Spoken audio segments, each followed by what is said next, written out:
بسم اللہ الرحمن الرحیم۔ اعوذ باللہ من الشیطان الرجیم، بسم اللہ الرحمن الرحیم۔ السلام علیکم۔ آج آپ کا میزبان ڈاکٹر کاشف بشیر تفہیم القرآن سیریز کی قسط نمبر 301 کے ساتھ آپ کے سامنے حاضر خدمت ہے، جس میں ہم انشاءاللہ العزیز سورہ نور کی آیت نمبر 5 کا جو باقی تفسیر کا حصہ ہے وہ آپ کے سامنے پیش کریں گے، اور اس میں جھوٹی گواہی دینے والوں کے لیے جو معاملات ہیں ان پہ بحث کی گئی ہے۔ اللہ تعالیٰ سے دعا ہے کہ اللہ تعالیٰ کا ہم لاکھ لاکھ شکر ادا کرتے ہیں کہ اس نے ہمیں مسلمانوں کے گھر میں پیدا کیا، ہمیں اس قابل سمجھا کہ ہمیں بچپن سے ہی ایمان کی دولت سے سرفراز کیا۔ اب اللہ تعالیٰ سے دعا ہے کہ اللہ تعالیٰ ہمیں اس توفیق سے نوازے کہ ہم نیکیوں کے راستے پر چلنے والے بن جائیں، صراط مستقیم پر چلنے والے بن جائیں۔ بسم اللہ الرحمن الرحیم۔ حنفیہ کے نزدیک حد قذف کا مطالبہ یا تو خود مقذوف کر سکتا ہے یا پھر وہ جس کے نسب پر اس سے حرف آتا ہو اور مطالبہ کرنے کے لیے خود مقذوف موجود نہ ہو، مثلا باپ، ماں، اولاد اور اولاد کی اولاد، مگر امام مالک اور امام شافعی کے نزدیک یہ حق قابل توریث ہے۔ مقذوف مر جائے تو اس کا ہر شرعی وارث حد کا مطالبہ کر سکتا ہے۔ البتہ یہ عجیب بات ہے کہ امام شافعی بیوی اور شوہر کو اس سے مستثنی قرار دیتے ہیں، اور دلیل یہ ہے کہ موت کے ساتھ رشتہ زوجیت ختم ہو جاتا ہے اور بیوی یا شوہر میں سے کسی ایک پر الزام آنے سے دوسرے کے نسب پر کوئی حرف نہیں آتا، حالانکہ یہ دونوں ہی دلیلیں کمزور ہیں۔ مطالبہ حد کو قابل توریث ماننے کا بعد یہ کہنا کہ یہ حق بیوی اور شوہر کو اس لیے نہیں پہنچتا کہ موت کے ساتھ رشتہ زوجیت ختم ہو جاتا ہے، خود قرآن کے خلاف ہے،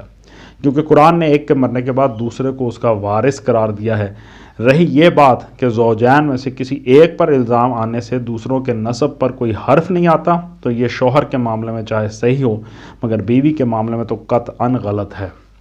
جس کی بیوی پر الزام رکھا جائے اس کی تو پوری اولاد کا نسب مشتبہ ہو جائے گا۔ علامہ بری یہ خیال بھی صحیح نہیں ہے کہ حد قذف صرف نسب پر حرف آنے کی وجہ سے واجب قرار دی گئی ہے۔ نسب کے ساتھ عزت پر حرف آنا بھی اس کی ایک اہم وجہ ہے، اور ایک شریف مرد یا عورت کے لیے کچھ کم بیزتی نہیں ہے کہ اس کی بیوی یا اس کے شوہر کو بدکار قرار دیا جائے۔ لہٰذا اگر حد قذف کا مطالبہ قابل توریث ہو تو زوجین کو اس سے مستثنی کرنے کی کوئی معقول وجہ نہیں ہے۔ یہ بات ثابت ہو جانے کے بعد کہ ایک شخص نے قذف کا ارتکاب کیا ہے، جو چیز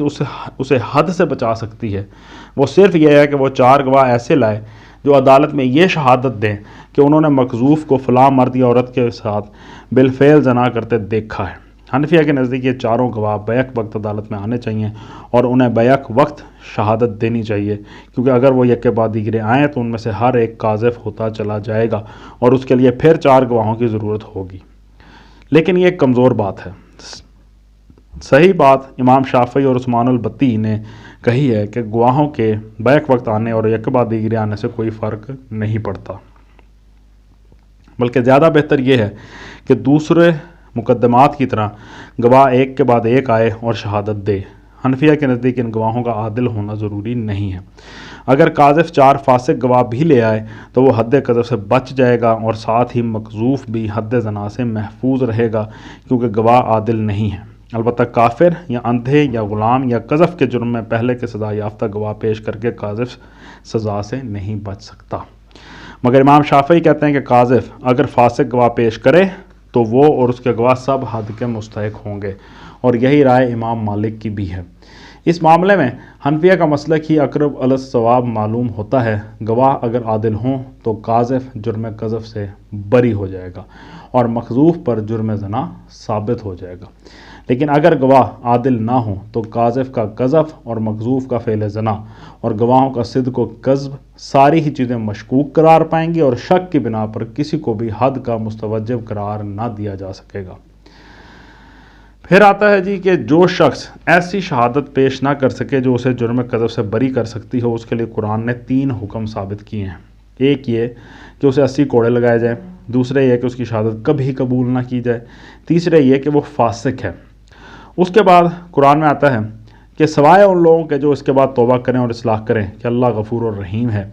یہاں سوال پیدا ہوتا ہے کہ اس فکر میں توبہ اور اصلاح سے جس معافی کا ذکر کیا گیا ہے اس کا تعلق ان تینوں احکام میں سے کس کے ساتھ ہے؟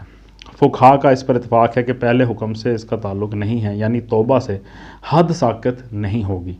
اور مجرم کو سزائے تعزیانہ بہرحال دی جائے گی، یعنی 80 کوڑے اسے لازمی مارے جائیں گے۔ فقہا اس پر بھی متفق ہیں، اس معافی پر کا تعلق آخری حکم سے ہے، یعنی توبہ اور اصلاح کے بعد مجرم فاسق نہ رہے گا اور اللہ تعالیٰ اسے معاف کر دے گا۔ اس میں اختلاف صرف اس پہلو سے ہے کہ آیا مجرم نفس قذف سے فاسق ہوتا ہے یا عدالتی فیصلہ صادر ہونے کے بعد فاسق قرار پاتا ہے۔ امام شافعی اور لیس بن سعد کے نزدیک وہ نفس قذف سے فاسق ہو جاتا ہے، اس لیے وہ اسی وقت سے اس کو مردود الشہادت قرار دیتے ہیں، یعنی وہ شہادت گواہی نہیں دے سکتا۔ اس کے برعکس امام ابو حنیفہ اور ان کے اصحاب اور امام مالک کہتے ہیں کہ وہ عدالتی فیصلہ نافذ ہو جانے کے بعد فاسق ہوتا ہے، اس لیے وہ نفاذ حکم سے پہلے تک اس کو مقبول الشہادت سمجھتے ہیں۔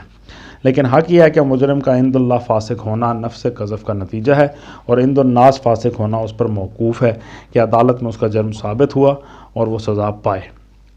اب رہ جاتا ہے بیچ کا حکم، یعنی یہ کہ قاذف کی شہادت کبھی قبول نہ کی جائے۔ فقہا کے درمیان اس پر بڑا اختلاف واقع ہو گیا ہے۔ آیت میں آیا الا الذین تابوا، یعنی کہ اگر وہ لوگ جو توبہ کریں، کہ فکرے کا تعلق اس حکم سے ہے بھی کہ نہیں ہے کہ توبہ طائب ہونے سے اس کا کیا فرق پڑتا ہے۔ ایک گروہ کہتا ہے کہ اس فکرے کا تعلق صرف آخری حکم سے ہے، یعنی جو شخص توبہ اور اصلاح کر لے گا وہ عند اللہ اور عند الناس فاسق نہیں رہے گا، اس کو فاسق نہیں کہہ سکتے، لیکن پہلے دونوں حکم اس کے باوجود برقرار رہیں گے، یعنی مجرم پر حد بھی جاری ہوگی اور وہ ہمیشہ کے لیے مردود الشہادت یعنی شہادت نہیں دے سکتا، ویسا بھی رہے گا۔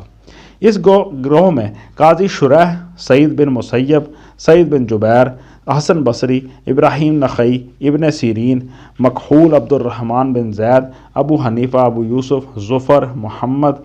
سفیان ثوری اور حسن بن صالح جیسے اکابر شامل ہیں۔ دوسرا گروہ کہتا ہے کہ اس کا تعلق، یعنی جو لوگ توبہ کر لیں، اس جملے کا تعلق پہلے حکم سے تو نہیں ہے مگر آخری دونوں حکموں سے ہے، یعنی توبہ کے بعد قذف کے سزا یافتہ مجرم کی شہادت بھی قبول کی جائے گی اور وہ فاسق بھی ناشمار ہوگا۔ اس گروہ میں عطا، طاؤس، مجاہد، شعبی، قاسم بن محمد، سالم، زہری، اکرمہ، عمر بن العزیز، ابن ابی نجیح،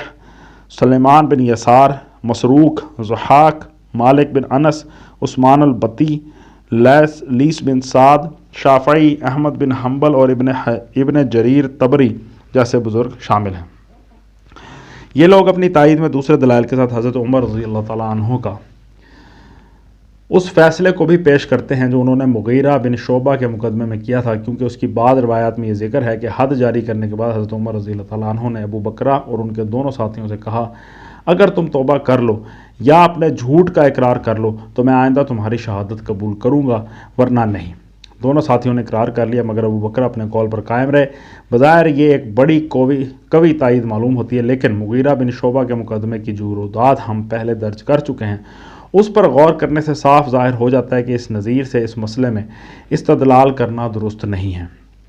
وہاں نفس فعل متفق علیہ تھا اور خود مغیرہ بن شعبہ کو بھی اس سے انکار نہ تھا۔ بحث اس میں تھی کہ عورت کون تھی۔ مغیرہ بن شعبہ کہتے تھے کہ وہ ان کی اپنی بیوی تھی جنہیں یہ لوگ ام جمیل سمجھ بیٹھے۔ ساتھ ہی یہ بات بھی ثابت ہو گئی تھی کہ حضرت مغیرہ کی بیوی اور ام جمیل باہم اس حد تک مشابہ تھیں کہ واقعہ جتنی روشنی میں جتنے فاصلے سے دیکھا گیا اس میں یہ غلط فہمی ہو سکتی تھی کہ عورت ام جمیل ہے، مگر قرائن سارے کے سارے مغیرہ بن شعبہ کے حق میں تھے اور خود استخاصے کا بھی ایک گواہ اقرار کر چکا تھا کہ عورت صاف نظر نہ آتی تھی۔ اسی بنا پر حضرت عمر رضی اللہ تعالیٰ عنہ نے مغیرہ بن شعبہ کے حق میں فیصلہ دیا اور ابو بکرہ کو سزا دینے کے بعد وہ بات کہی جو مذکورہ بالا روایتوں میں منقول ہوئی ہے۔ ان حالات کو دیکھتے ہوئے صاف معلوم ہوتا ہے کہ حضرت عمر کا منشا دراصل یہ تھا کہ تم لوگ مان لو کہ تم نے بیجا بدگمانی کی تھی اور آئندہ کے لیے ایسی بدگمانیوں کی بنا پر لوگوں کے خلاف الزامات عائد کرنے سے توبہ کرو، ورنہ آئندہ تمہاری شہادت کبھی قبول نہ کی جائے گی۔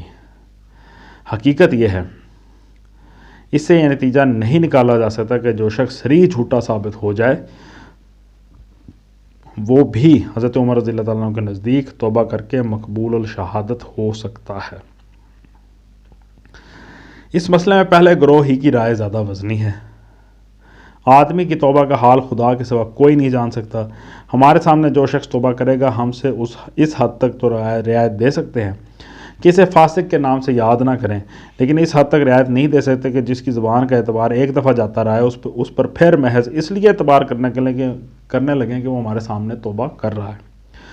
علاوہ بری خود قرآن کی عبارت کا انداز بیان بھی یہی بتا رہا ہے جس طرح اس آیت میں آیا، اس لیے کہ عبارت میں پہلی دو باتیں حکم کے الفاظ میں فرمائی گئی ہیں کہ ان کو 80 کوڑے مارو اور ان کی شہادت کبھی قبول نہ کرو، اور تیسری بات خبر کے الفاظ میں ارشاد ہوئی ہے وہ خود ہی فاسق ہیں۔ اس تیسری بات کے بعد متسلن یہ فرمانا کہ سوائے ان لوگوں کے جو توبہ کر لیں خود ظاہر کر دیتا ہے کہ یہ استثناء آخری فقرہ خبر اس سے تعلق رکھتا ہے، نہ کہ پہلے دو حکمی فکروں سے۔ تاہم اگر یہ مان لیا جائے کہ یہ استثناء آخری فکرے تک محدود نہیں ہے تو پھر کوئی وجہ سمجھ میں نہیں آتی کہ وہ شہادت قبول نہ کرو کہ فکرے تک پہنچ کر رک کیسے گیا، 80 کوڑے مارو کے فکرے تک بھی کیوں نہ پہنچ گیا۔ پھر سوال کیا جا سکتا ہے کہ الا الذین تابوا کا استثناء آخر اپنے پہلے حکم سے بھی متعلق کیوں نہ مان لیا جائے؟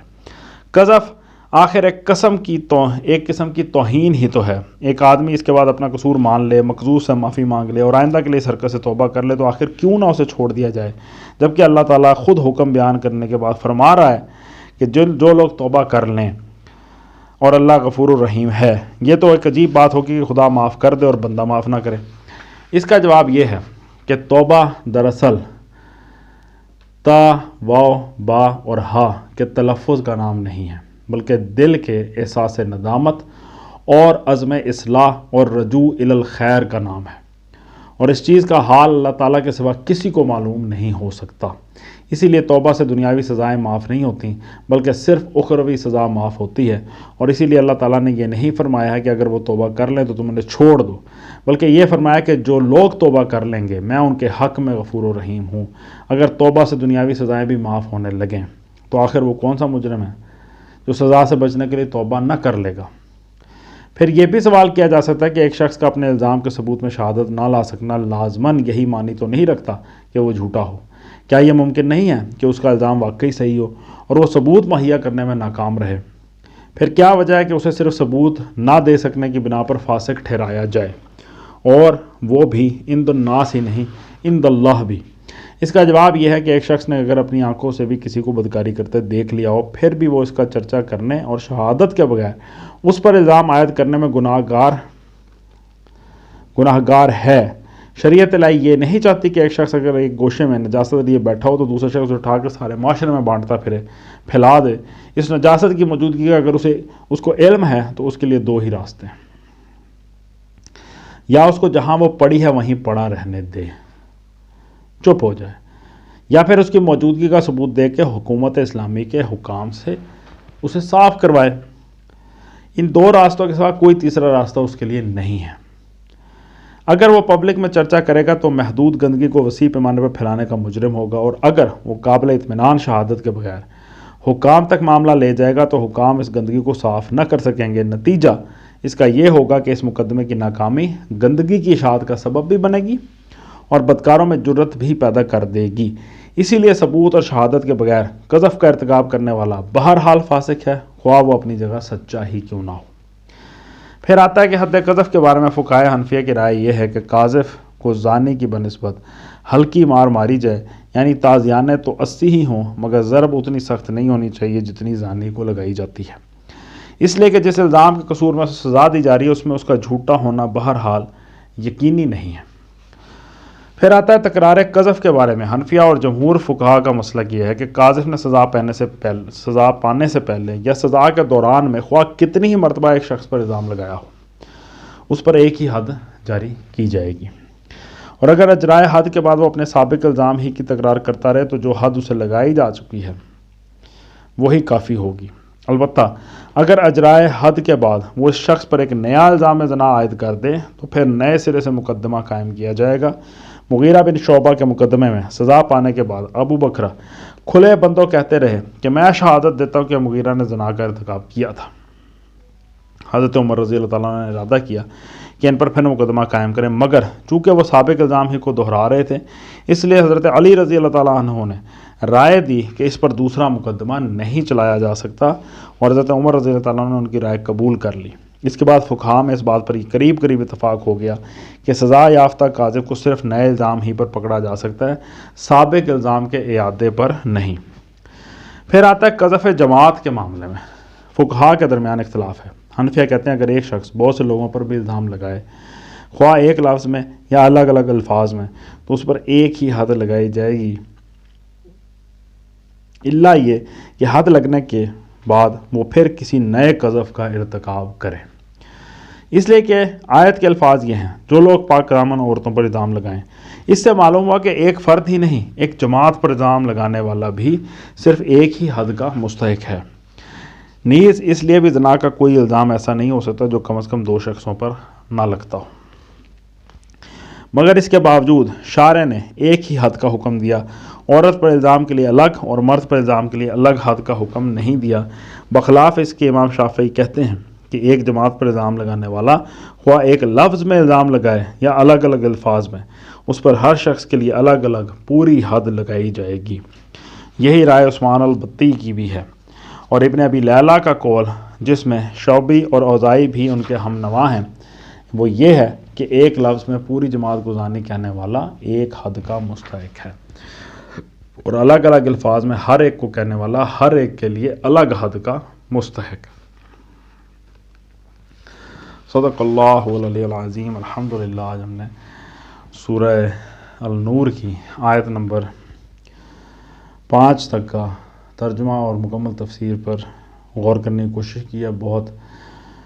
بڑی ڈیٹیل میں بہت سارے پہلوؤں سے اس مسئلے کو